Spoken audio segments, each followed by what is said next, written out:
Tonight, as Israeli ground forces push deeper into Lebanon, the world asking, how far will they go? The IDF says it aims to push back Hezbollah militants who have been firing rockets into northern Israel for nearly a year,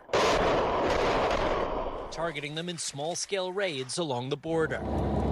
But as we drove the winding mountain roads of the Galilee, we saw evidence of a much larger military buildup. All across northern Israel, we are seeing tanks, armored vehicles, the unmistakable signs of an army on the move, getting ready to head over the border into Lebanon.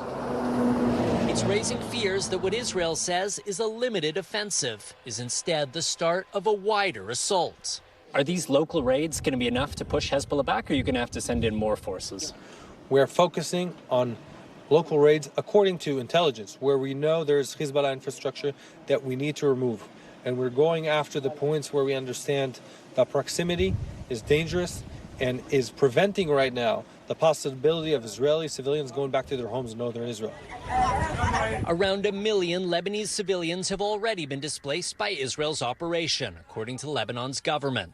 And tonight, the IDF ordering the evacuation of 25 more towns and villages, including the regional capital Nabatea, which is outside the UN buffer zone designed to separate Hezbollah and Israel. Around 1,400 Lebanese have been killed by Israeli strikes in just over 2 weeks, according to the health ministry. Among them, more than 100 children.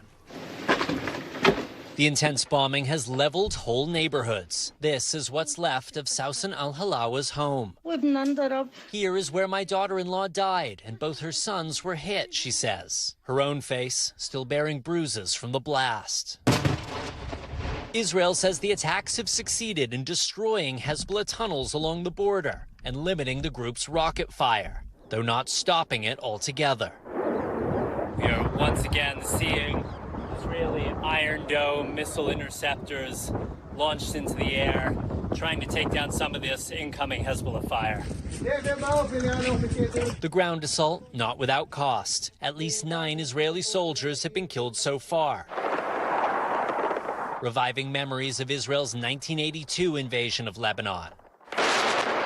What was supposed to be a limited operation turned into a 20-year occupation of the country's south. Hundreds of troops were killed fighting Hezbollah in a quagmire conflict sometimes described as Israel's Vietnam.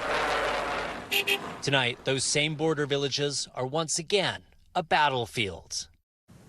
Raf Sanchez joins us tonight from Kiryat Shimona in Israel. Raf, you talked about the buildup of troops on the border with Lebanon. I can't imagine the tension there. Talk to us about the atmosphere where you are.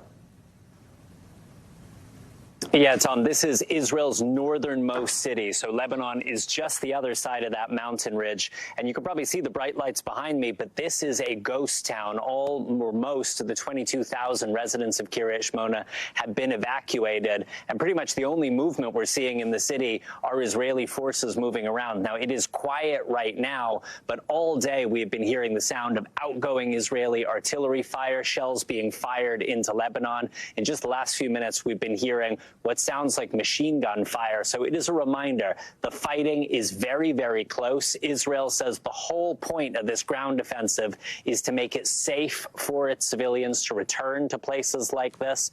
Some of those civilians telling us they're glad the Israeli military is taking action. Others are saying they're skeptical if this area will ever be safe again. And of course, Tom, on the other side of that mountain ridge, major, major devastation in Lebanese villages as a result of those Israeli airstrikes.